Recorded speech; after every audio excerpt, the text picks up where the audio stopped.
नमस्कार दोस्तों, स्वागत है आपका रिंकेश प्राइन चैनल में। दोस्तों आज का टॉपिक है वो है एचआईवी के ऊपर। दोस्तों आज के इस वीडियो में हम लोग एचआईवी के बारे में कंप्लीट इन्फॉर्मेशन जो है वो समझने वाले हैं। काफी आसान भाषा में समझने वाले हैं। थोड़ा सा ये कॉम्प्लिकेटेड रहता है, कुछ कॉम्प्लेक्स चीजें इसमें रहती हैं, पर इसमें अगर ठंडे दिमाग से अगर ध्यान से अगर कुछ चीजों को देखा जाए तो ये काफी सिंपल तरीके से हम लोग समझ सकते हैं कि एचआईवी जो है, ये जो कंसेप्ट है या जो ये जो वर्ड है पूरा एचआईवी या फिर एड्स जिसे हम लोग कहते हैं, तो ये असल में है क्या, इसके बारे में आज हम लोग पूरा समझने वाले हैं। तो एचआईवी के इस टॉपिक में हम लोग जो आज जो टॉपिक कवर करने वाले हैं, सबसे पहले हम लोग एचआईवी साइकिल के बारे में समझेंगे। उसके बारे में जो कुछ क्वेरीज रहती हैं कि एचआईवी क्या होता है, एड्स क्या होता है, रेट्रोवायरस क्या होता है, वो हम लोग कंसेप्ट क्लियर करेंगे। उसके बाद हम देखते हैं कि इसके कॉजेस क्या है, सिम्टम्स क्या है, और जो ट्रीटमेंट आजकल जो दी जाती है, जो कुछ मेडिकेशन दिए जाते हैं एचआईवी जो पेशेंट जिसको हो चुका है एचआईवी, तो वो कौन सी मेडिसिन होती है, कौन सी कैटेगरी ऑफ ड्रग होती है जो उन्हें दिया जाता है, और वो जो है हमारे बॉडी में किस तरीके से काम करती हैं, जिससे हम लोग ट्रीटमेंट का एक जो रूप है वो कहते हैं। तो दोस्तों वीडियो में आगे बढ़ने से पहले आपसे रिक्वेस्ट है कि अगर आपने इस वीडियो पे क्लिक किया है तो मतलब आप इसमें इंटरेस्टेड हैं, आप ये एचआईवी के बारे में जो है पूरी जानकारी लेना चाहते हैं। तो आपसे रिक्वेस्ट है कि ये वीडियो पूरा एंड तक देखिएगा, आपके मैक्सिमम जो डाउट्स हैं वो क्लियर हो जाएंगे। और ये वीडियो जो है उन लोगों को जरूर शेयर कीजिएगा जिनको एचआईवी के बारे में काफी ज्यादा जानकारी जो है वो लेना चाहते हैं, लेकिन सिंपल भाषा में जो है वो लेना चाहते हैं। तो वीडियो में बने रहिएगा। तो चलिए आज के टॉपिक पे आते हैं, वो है सबसे पहले एचआईवी साइकिल। तो सबसे पहले कुछ टर्म्स में क्लियर कर लेता हूं कि हमारे बॉडी जो रहती है वो छोटे छोटे सेल्स से बनी रहती है, जिसे होस्ट सेल कहा जाता है। तो जब कोई वायरस, चाहे वो एचआईवी वायरस हो या कोई भी आरएनए वायरस हो, जब वो हमारे बॉडी के अंदर आता है तो उसका एक प्रोसीजर रहता है। तो हम लोग जो आज बात करने वाले हैं वो एचआईवी वायरस के बारे में बात करने वाले हैं। तो मैक्सिमम जो प्रोसीजर रहती है, जो वायरस एंट्री होता है, तो लगभग इसी तरीके से होती है, लेकिन उनमें और इसमें क्या फर्क है वो हम लोग आज समझने वाले हैं। तो ये है एक होस्ट सेल, जिसे हम लोग कहते हैं, ये एक होस्ट सेल का एक मेम्ब्रेन है। उसके अंदर ये न्यूक्लियस, जैसे कि हर सेल का एक न्यूक्लियस रहता है, तो ये न्यूक्लियस है। उसके बाद हम लोग देखते हैं कि ये कुछ पार्ट्स हैं इसके, ये है बाइंडिंग डोमेन्स। ये जो आपको दिख रहा है बाइंड होने के लिए, मतलब कोई वायरस अगर वहां पर बाइंड होने के लिए आता है तो उसे जो सरफेस रखता है तो बाइंडिंग होने के लिए रहता है। ज्यादा अगर दूसरे कोई केमिकल्स वगैरह अगर बाइंड होते हैं तो बाइंडिंग एक रिसेप्टर्स रहते हैं। एक जो आपको ये जी सेल जैसा आपको दिखाई दे रहा होगा, ये असल में जी सेल नहीं, ये कीमोकाइन रिसेप्टर्स हैं। कीमोकाइन के ऊपर एक अलग से वीडियो बनेगा रिसेप्टर्स के ऊपर, जब हम लोग बात करेंगे। तो अभी सिर्फ इतना समझ लीजिए कि ये कीमोकाइन रिसेप्टर्स हैं जो कि अलाउ करते हैं किसी वायरस को फ्यूज करने के लिए अपने मेम्ब्रेन के ऊपर। तो जैसे ही ये जो आपको यहाँ पे दिखाई दे रहा है, ये एचआईवी वायरस है, एक वायरस का एक रूप जो है बनाया हुआ है। ये उसका कंप्लीट पैकेजिंग रहता है। अंदर से जो हम देखते हैं कि जो बडिंग वगैरह होती है, और अंदर से ये जो दिखाई दे रहा है, ये आरएनए वगैरह जो इसके अंदर रहता है वो रहता है। जैसे ही ये हम लोग देखते हैं कि वायरस हमारे बॉडी के अंदर आता है, होस्ट सेल के करीब आता है, तो ये बाइंडिंग करता है, क्योंकि कोई भी वायरस को वर्क करने के लिए, सर्वाइव होने के लिए होस्ट सेल की जरूरत रहती है। वो खुद सर्वाइव नहीं कर सकता ऐसे, तो वो अपने सर्वाइवल के लिए एक होस्ट सेल के साथ अटैच हो जाता है। तो होस्ट सेल के साथ जैसे ही वो बाइंडिंग होता है, वो बाइंडिंग होने के बाद वो सेल के अंदर आता है। तो जैसे ही वो सेल के अंदर आता है, इस प्रोसीजर को कहा जाता है फ्यूजन एंड अनकोटिंग। पहले तो वो अटैच हुआ, उसको कहा जाता है बाइंडिंग। बाइंडिंग होने के बाद कंप्लीट वायरस जो है वो अंदर नहीं आता। ये जो उसकी बॉडी वगैरह है, जो पैकेजिंग, वो हट जाती है, और उसके अंदर से ये फ्यूज हुआ। फ्यूज होने के बाद अनकोटिंग हुआ। अनकोटिंग होने के बाद उसके अंदर का जो आरएनए है, जो उसका आरएनए है, वो यहाँ पे अंदर आ जाता है। आगे बढ़ने से पहले एक पॉइंट और क्लियर कर लेता हूं। एक रहती है ट्रांसक्रिप्शन प्रोसेस। ट्रांसक्रिप्शन में मतलब क्या होता है कि कोई भी जैसे डीएनए रहता है, वो कन्वर्ट होता है आरएनए में, आरएनए कन्वर्ट होता है प्रोटीन में, और उसके बाद वो अपना फंक्शनिंग करता है। लेकिन यहाँ पे जो आरएनए जो है यहाँ से आ रहा है एचआईवी का, वो उसका जो आरएनए है, वो आरएनए जो है वो रिवर्स ट्रांसक्रिप्शन प्रोसेस के थ्रू डीएनए बनता है। मतलब पहले वो आरएनए रहता है, उसके बाद वो डीएनए बनता है। तो ट्रांसक्रिप्शन का मतलब क्या है, डीएनए टू आरएनए। तो इसका अगर उल्टा हो रहा है, मतलब आरएनए से डीएनए बन रहा है, तो उसे कहा जाता है रिवर्स ट्रांसक्रिप्शन। बहुत ही सिंपल कंसेप्ट है। और ये जो कोई भी प्रोसीजर जब हमारे बॉडी में होती है, कुछ केमिकल, तो उसमें कुछ एंजाइम्स का रोल रहता है। हर छोटी चीज में जो देखते हैं कि एंजाइम्स का रोल रहता है। तो जब ये आरएनए से डीएनए बनता है, तो उसे रिवर्स ट्रांसक्रिप्टेज जो रहता है एंजाइम है, उसके मदद के थ्रू बनता है। जब डीएनए के थ्रू आरएनए बनता है ट्रांसक्रिप्शन में, तो ट्रांसक्रिप्टेज के थ्रू जो है वो प्रोसीजर होती है। वैसे ही जब आरएनए से डीएनए बनता है, तो वो रिवर्स ट्रांसक्रिप्शन प्रोसीजर होती है। तो इसमें जो एंजाइम लगता है, उसका नाम दिया गया है रिवर्स ट्रांसक्रिप्टेज। एज मतलब एंजाइम। तो जैसे ही आरएनए से बना डीएनए डीएनए फिर क्या करता है, इंटीग्रेज एक एंजाइम के थ्रू, ये मैं जो एंजाइम्स बता रहा हूं इसका फिर बाद में रोल भी है, इसे नाम याद रखिएगा। तो इंटीग्रेज क्या करता है, इंटीग्रेज की मदद से ये जो डीएनए है ये होस्ट सेल के न्यूक्लियस में एंट्री कर लेता है और वहां पे अपना प्रोवायरल डीएनए जो बना लेता है। मतलब हर बॉडी में एक जो डीएनए सेल्स के अंदर एक डीएनए रहता है, वो फिर एक गाइडेंस देता है कि आगे क्या करना है। वो डीएनए के थ्रू जो है वो हमारी सेल्स काम करती है। लेकिन जब ये आरएनए डीएनए में कन्वर्ट हो जाता है और वो होस्ट सेल के न्यूक्लियस में चला जाता है और वहां पे प्रोवायरल डीएनए बना लेता है, तो होस्ट सेल जो है वो कंफ्यूज हो जाता है कि इंडिकेशन किसका लेना है। तो क्या होता है कि ये जो है वो डोमिनेट कर लेता है, ये जो डीएनए है वायरस का जो डीएनए है, तो अब ये जैसा बोलेगा वैसे ही होस्ट सेल को काम करना पड़ेगा। तो यही सबसे बड़ा रीजन है एचआईवी के उसमें कि ये जो न्यूक्लियस के अंदर जो है ये प्रोवायरल डीएनए बना लेता है, एक होस्ट सेल का जो डीएनए रहता है उसमें डोमिनेट कर लेता है। अब ये जैसा बोलेगा वैसे बॉडी काम करेगी, इसलिए यही बीमारी जो है सबसे ज्यादा बढ़ती जाती है इस कारण की वजह से। अब जैसे ही ये यहाँ पे होस्ट सेल के अंदर आ जाता है डीएनए, तो अब ये डीएनए ट्रांसक्रिप्शन के थ्रू आरएनए बनता है। जैसे मैंने यहाँ बताया था ट्रांसक्रिप्शन डीएनए टू आरएनए, तो अब ये नेचुरल एक प्रोसीजर में कन्वर्ट हो जाता है। आरएनए से डीएनए हो या डीएनए से अब ये आरएनए बन रहा है, तो ये ट्रांसक्रिप्शन प्रोसीजर से थ्रू डीएनए कन्वर्ट होता है आरएनए में। ये आरएनए क्या होता है, ट्रांसलेशन प्रोसीजर के थ्रू एक प्रोटीन नाम का एक सब्सटेंस जो बना लेता है, जिसे विरियन असेंबली कहा जाता है। ये जो आपको विरियन असेंबली रहता है, ये फुल एंड फाइनल एक वायरस है, पूरा कंप्लीट जो है आउटर एंड इंटरनल जो लेयर बन जाती है पूरी, तो ये वायरस का एक इंटरनल एक रूप है। ये क्या होता है, फिर इसकी पैकेजिंग होती है। ये इसकी जो पैकेजिंग आपको दिखाई दे रहा है यहाँ पे इस तरीके से, तो अभी इसकी पैकेजिंग होती है। तो ये पैकेजिंग किस तरीके से, इस जो प्रोसीजर उसे कहा जाता है बर्डिंग एंड मैचुरेशन। तो ये बर्डिंग और मैचुरेशन के थ्रू ये जो वायरस है वो ये पैक हो जाता है एक लेयर्स के थ्रू, एक मेम्ब्रेन्स के थ्रू, और फिर ये होस्ट सेल के बाहर निकल जाता है with the help of protease enzyme. तो ये प्रोटीएज एंजाइम की मदद से ये बॉडी के बाहर एक कंप्लीट सेल, एक कंप्लीट जो वायरस है बन के निकलता है और फिर दूसरे होस्ट सेल को ये अफेक्ट करता है, तीसरे को अफेक्ट करता है। तो ये इस तरीके से अफेक्ट करने, इसका मल्टीप्लीकेशन जो है वो बढ़ता जाता है। अब ये सिंपल इसका जो एचआईवी वायरस का जो हम लोग देखते हैं कि एक सिंपल साइकिल है। अब इसमें जो काफी ड्रग्स जो इस्तेमाल होते हैं वो कहाँ इस्तेमाल होते हैं, पहले वो समझ लेते हैं हम लोग। उसके बाद हम लोग फिर देखेंगे कि इसका कॉजेस और ट्रीटमेंट क्या है। फाइनली हम लोग फिर एक काम करेंगे कि उसके जो क्वेरीज रहेंगे उसको हम लोग डिस्कस करेंगे।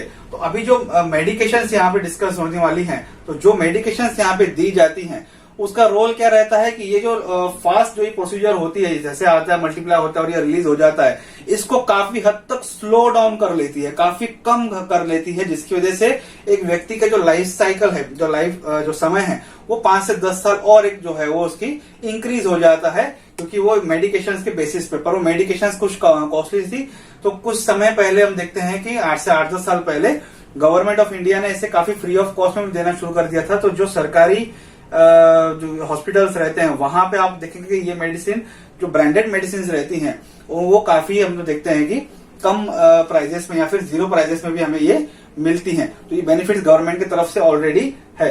अभी यहाँ पे देख लेते हैं कि जो जो मेडिकेशन दी रहती है उनकी कैटेगरी क्या रहती है और उसका जो रोल रहता है वो हमारे बॉडी में किस तरीके से रहता है, जिसकी मदद से जो एक एचआईवी इन्फेक्टेड पर्सन रहता है उसकी लाइफ जो है वो 5 से 10 साल जो है वो और इंक्रीज हो जाती है with the help of this medication. तो देखिए सबसे पहले तो ये वायरस है, वायरस जो है वो बाइंड करेगा तो उसके बाद ही उसे एंट्री मिलेगी। तो यहाँ पे क्या किया जाता है कि फ्यूजन इनिबिटर, यानी कि जो उसे फ्यूज करने के बाद जो अनकोटिंग जैसे मैंने आपको बताया था, तो उसे ब्रेक डाउन करने के लिए फ्यूजन इनिबिटर नाम की कैटेगरी का ड्रग्स जो है वो इस्तेमाल किया जाता है।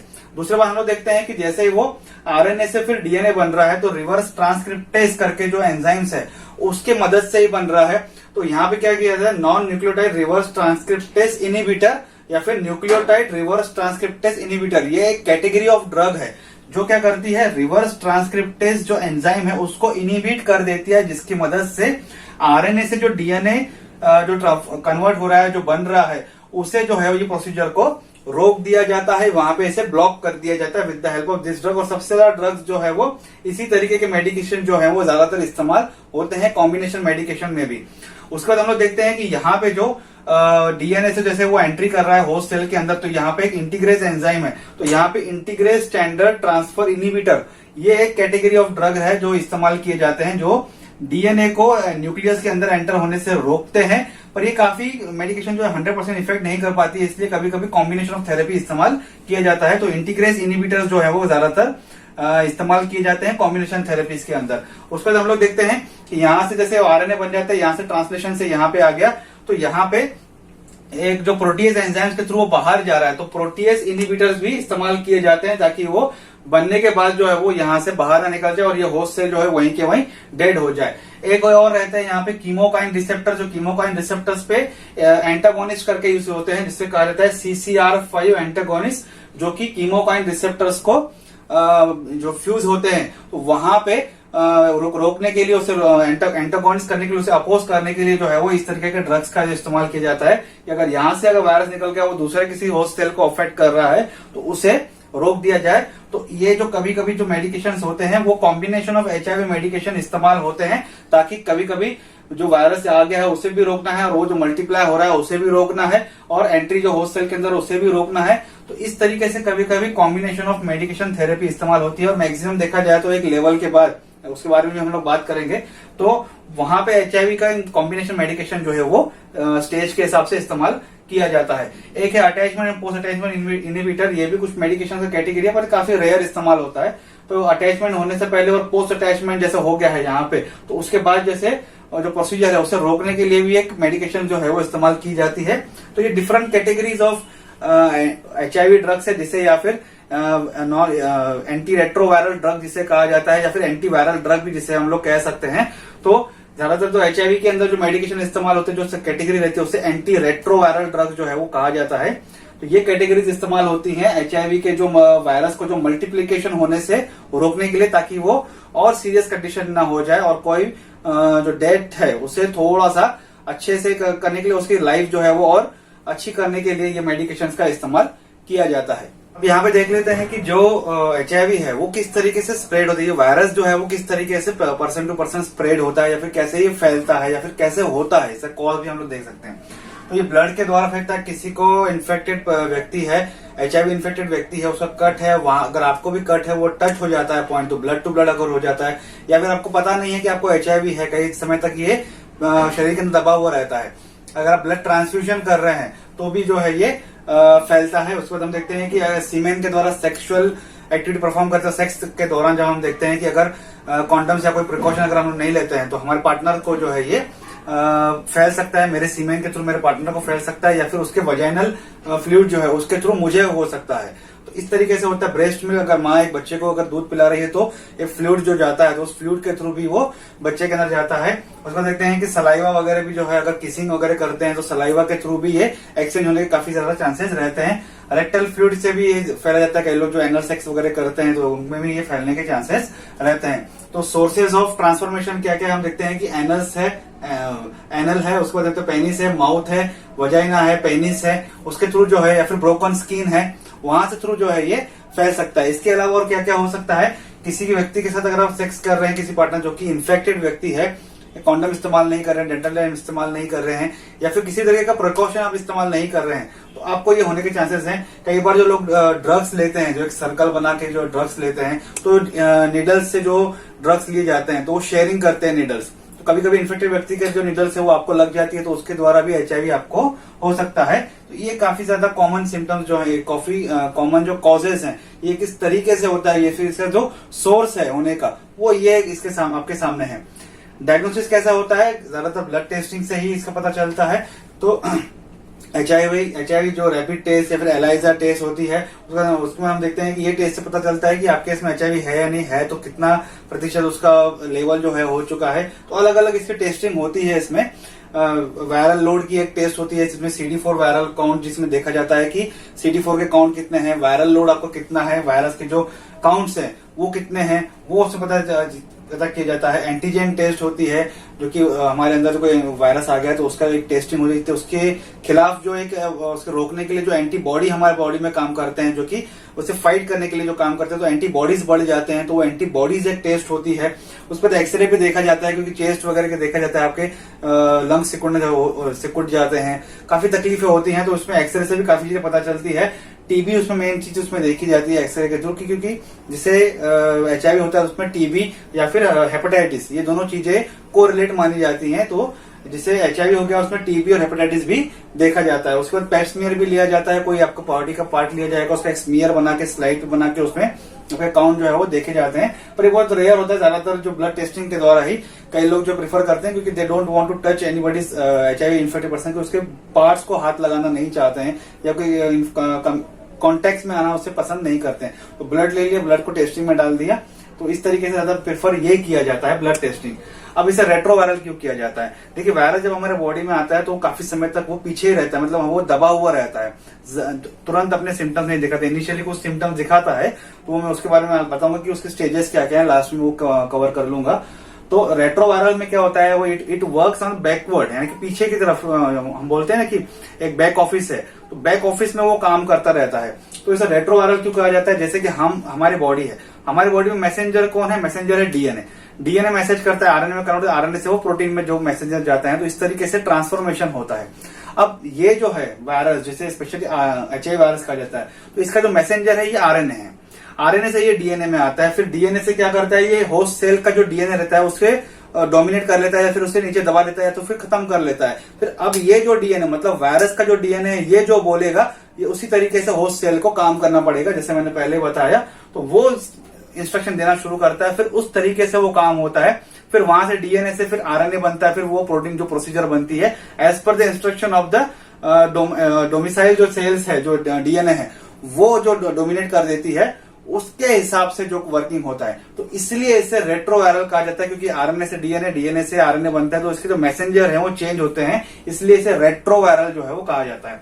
अब एचआईवी का मतलब क्या है? ह्यूमन इम्यूनो डिफिशियंसी वायरस, यानी कि ये एक ऐसा वायरस है जो आपके शरीर में आ जाता है, वो आपके इम्यून सिस्टम को जो है वो अफेक्ट करता है। क्या करता है असल में? जो टी सेल्स रहते हैं, CD4 रहते हैं, जो कि हमारे व्हाइट ब्लड सेल्स में पाए जाते हैं, ये सेल्स क्या करते हैं, हमारे बॉडी में अगर कोई इन्फेक्शन आ गया तो ये उनसे लड़ते हैं, फाइट करते हैं, और उससे इन्फेक्शन कम करते हैं या फिर दबा देते हैं, निकाल देते हैं हमारे बॉडी से। हमारे बॉडी में एक रोग प्रतिकार शक्ति ऑलरेडी ऊपर वाले ने दिया हुआ है, जो कि व्हाइट ब्लड सेल्स में रहती है।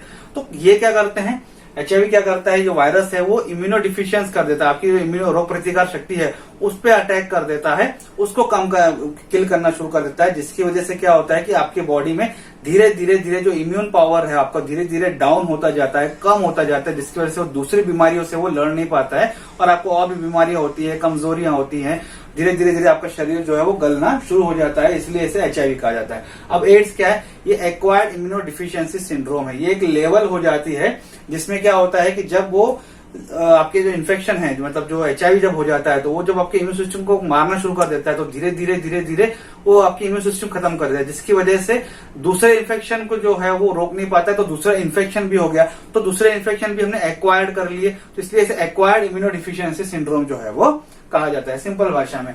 इसमें CD4 सेल्स मैंने आपको बताया, हेल्पर टी सेल जो है उसको अफेक्ट करता है, जो कि हमारे व्हाइट ब्लड सेल्स में रहते हैं। सिम्टम्स क्या क्या है? इनिशियली सिम्टम्स देखते हैं कि रैपिड वेट लॉस हो जाएगा, अचानक से वजन कम हो जाएगा, एक्सट्रीम टायर्डनेस, काफी ज्यादा आपको थकान लगेगी, माउथ और जेनेटल अल्सर, मुंह में जेनेटल पार्ट जो है हमारे पेनिस, वजाइना और एनल है, वहां पे अल्सर होना, छाले होना शुरू हो जाते हैं, फीवर, बुखार आना, रात को बेड में जब काफी पसीना आना शुरू, चाहे पंखा भी चालू है, सब चालू, पर पसीना आ गया आपको।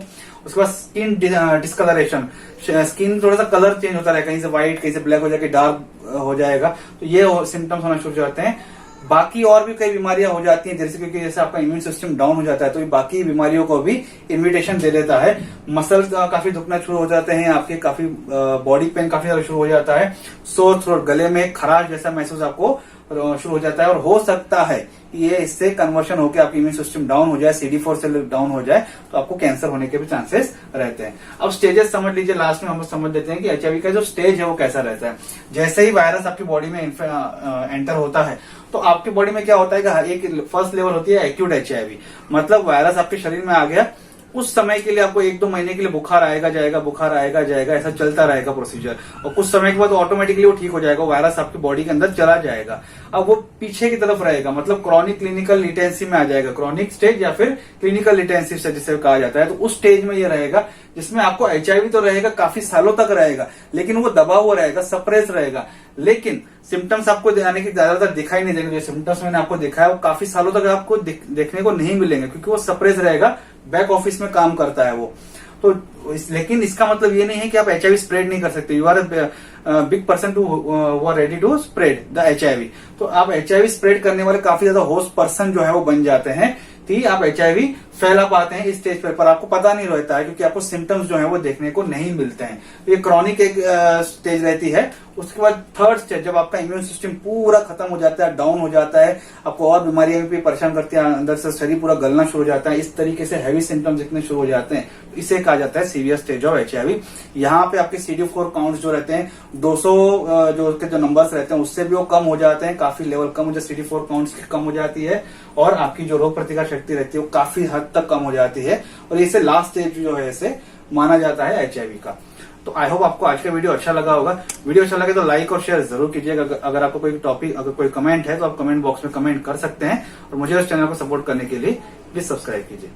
Thank you.